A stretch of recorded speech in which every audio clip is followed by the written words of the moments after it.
Let's talk about robotic warfare. Robotic warfare suggests that somebody 10,000 miles away from a target can pinpoint whatever and not really take account of collateral damage. The robot isn't exactly responsible, but somebody must be concerned about distinguishing right from wrong. So in the present case, we're talking largely about the drones that have already been deployed. And the operations can be taking place in Las Vegas or other parts of the world. There are human decision makers in that action. And in fact, there are often sitting behind the robotic operators whole teams of both lawyers and political leaders who finally make a decision that that target can be struck. So this is a very difficult thing in that there has been collateral damage, but the broader issue, is there more collateral damage in this form of warfare than in other forms of warfare? So I personally am of the feeling that the discrimination that this does allow and the evidence I have seen suggesting some of the care that has at least been taken in recent years, if not in the early years, would suggest that this is a lot better than just directing guided missiles into territories that we don't even know what's going on.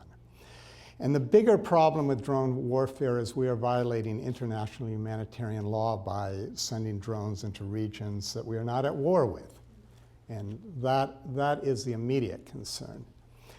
The future concern is more toward allowing increasing autonomy with these machines themselves to pick their own targets and dispatch people. And at the far end of that are the Terminator nightmare scenarios with machines that want to eliminate all of us. I don't know about that kind of science fiction, and I don't know if it's helpful, but I think it does at least underscore an intuition that this is not a good road for us to go down. And I think it's very important for us to find ways to ensure that there's meaningful human control. Now, a colleague of mine, Ron Arkin at Georgia Tech University, he claims that he can implement the capacity to follow the laws of armed conflict. These are the internationally agreed upon principles for fighting a just war.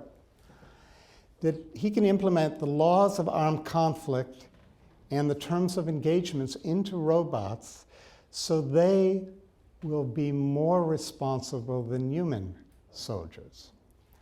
And he says, actually, this is pretty low-hanging fruit.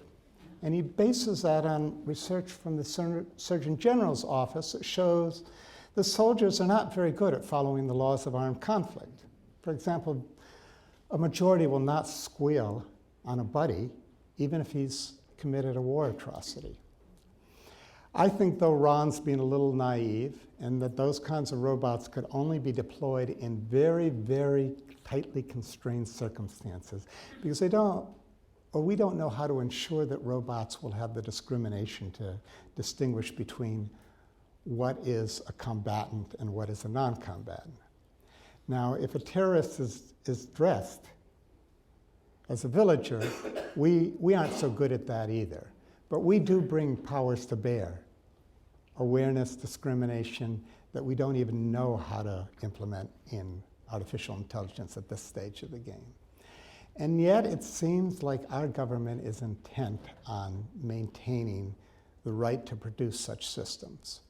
I'm hoping that we will at least get some kind of international restraint on when robots can and cannot be used in warfare. At least a kind of restraint where they're under meaningful human control.